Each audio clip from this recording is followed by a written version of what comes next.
Mike Golic, co-host of Gojo and Golic. He's not soft. You can find that on DraftKings Network. Also, Big Mike will be on the call Sunday's wild card game. Westwood 1, Packers, Cowboys. Kickoff at 4:30 Eastern.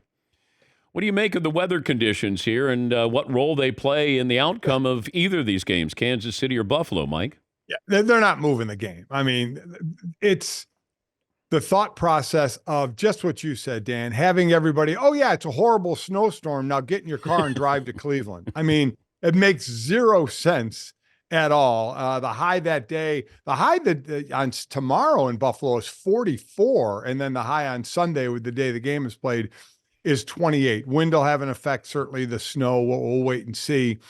You know, as far as Kansas City and Miami, it's going to be cold. The coldest game I ever played in was wind chill 10 below when I was playing for the Eagles. We played in the Meadowlands. And Dan, you can't prepare for it. You can't practice in it. You can't simulate what it's going to be like. You just have to go.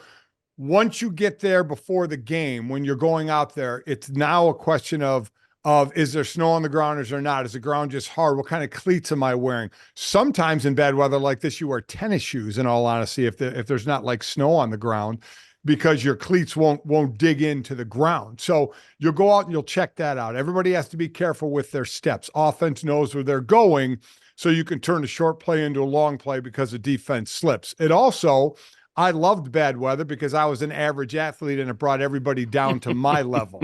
Miami is a Ferrari, and a Ferrari doesn't, run well in snow and cold weather. So the one thing I'll say though, Dan, outside of players being used to warm weather and going to cold weather, the running attack for Buffalo with Mostert being back and Achane, I'm telling you, that could prove very beneficial for Miami. Success on the run, short play action passes to Waddle or Tyreek Hill. So that's what I would expect there. And the other side running the ball as well with Pacheco. Running games are going to become real important. Tight ends real important. And obviously, KC, a big edge there with Travis. What is it like to go on the field and then in a cold weather game, and then you see that the offensive linemen don't have sleeves on?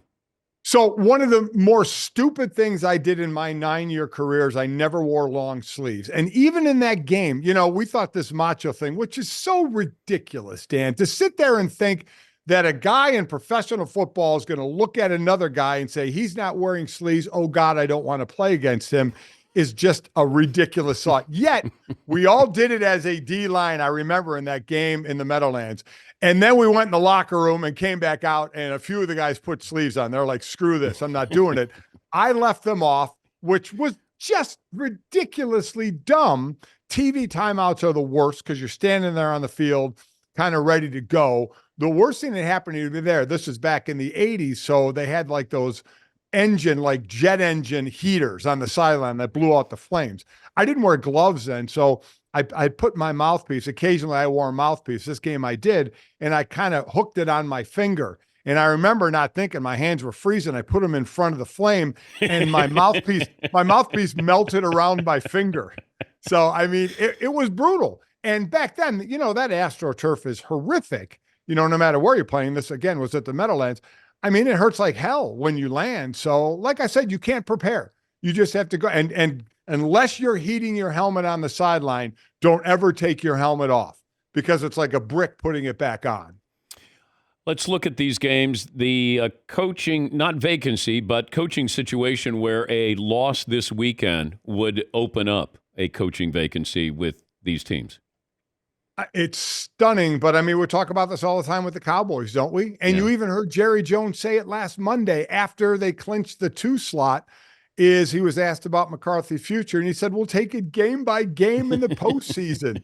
I mean, it's just stunning, but there's no other coach, I think, that's going to be on any kind of a hot seat going on into these playoffs, save for, I know they talked about Sirianni. I don't buy that one bit. I just think it's Dallas. And and again, I don't know why, but if for some reason they lose this game, and I'm looking forward to calling it, that might be the end for Mike, which we've been talking about this every year, right? Because they've been talking about it every year. How are they going to replace Mike, or when are they going to replace Mike McCarthy?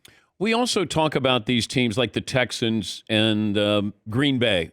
oh, they have nothing. I mean, nothing to lose here. But you do have something to lose. You have a playoff game. The Texans are at home. I know they're underdogs. And Jordan Love was second in the NFL in touchdown passes. He expects to play. I don't buy into that. And you've played in these games that where, hey, we have nothing to worry about or nothing to lose. I'm thinking, but you still do. I don't buy. I agree. I don't buy into that at all. You hear that term sometimes. You're playing with house money. No, you're not. You're in the playoffs. We've seen 9-7 teams get into the wild card and win the Super Bowl. So, I mean, it's all about getting to the dance and you have a chance. So I completely agree with you. Jordan Love in the last 8 games is 18 touchdowns, 1 interception. Their offense is playing well. They got the running back situation getting somewhat squared away with injury. They have the youngest, basically, set of wide receivers, but they're producing incredibly well. Their defense against, the run, we'll see a little bit about that. It's been a little spotty if Pollard can take advantage of that. But I'm with you. And then C.J. Stroud and what they've done, first-year head coach, first-year quarterback, first-year play caller, and Slowick, even on defense, first-year player, and Anderson, 7 sacks. But their expectation, why the hell would they say, oh, God, we're happy to be here? Yeah. That's ridiculous because you don't know when you're getting back. Ask Dan Marino that one. You don't know when you're getting back, especially all the way to the Super Bowl like he went through. So, yeah, those guys do not feel that we're playing with house money situation, no. We're talking to Mike Golic. He is the co-host of Gojo and Golic on DraftKings Network, and he'll be on the call the Sunday wildcard game between the Packers-Cowboys on Westwood 1. What do you make of the Bill Belichick Patriots parting and Gerard Mayo being promoted from within? Well, good for Gerard Mayo, and his agent had that written into his deal, right? That he was the next head coach.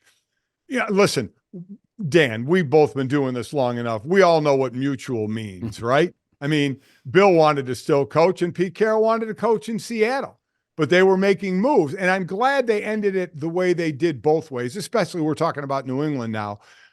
Because sometimes you see horrible endings where someone's been there a long time and it's a bad ending and they never go back for a while. I'm glad they ended this one amicably. There's no doubt Bill would have loved to have stayed there. Bill will be coaching somewhere else now. And Gerard Mayo, listen, it's a linebacker world now, right? D'Amico Ryans at Houston. You got Antonio Pierce maybe getting the gig to stay with the Raiders. But this guy was a film junkie when he played, got there first, was there last. Watched a ton of film in the offseason. Remember on his draft day, he was taking number 10 overall. He was raking leaves at his folks' place. He wasn't in New York. This is just kind of a real blue-collar guy that will kind of carry on the Belichick way. I don't say the Patriot way. It's the Belichick way. Kind of carry it on, but kind of hopefully modernize it as well. So, and they'll hit the ground running. They'll hire from within, I'm sure, from a GM situation. So they're from that transition, they won't skip a beat. But then they're going to have to do what most bad teams have to do. They got to find a quarterback. I'm wondering if playing for Bill Belichick is something free agents would want to do. Felt like they wanted to play for New England when Tom Brady was there because that guy was going to have them in the playoffs and maybe a Super Bowl. If Bill Belichick goes to Atlanta, are free agents all of a sudden going to go, I want to go play for Bill Belichick? Yeah, and I don't think so. No, I mean, you saw what happened when Tom Brady went to Tampa. Free agents went to Tampa, right? As much as Bill is the GOAT, and Bill needs 15 more wins to pass Shula, and Tom is the GOAT, I have always said this, players end up with more responsibility because they're the ones that have to execute the plays on the field. But what Bill has done has been fantastic. But we have also heard players say, you know what, I went there to win a title.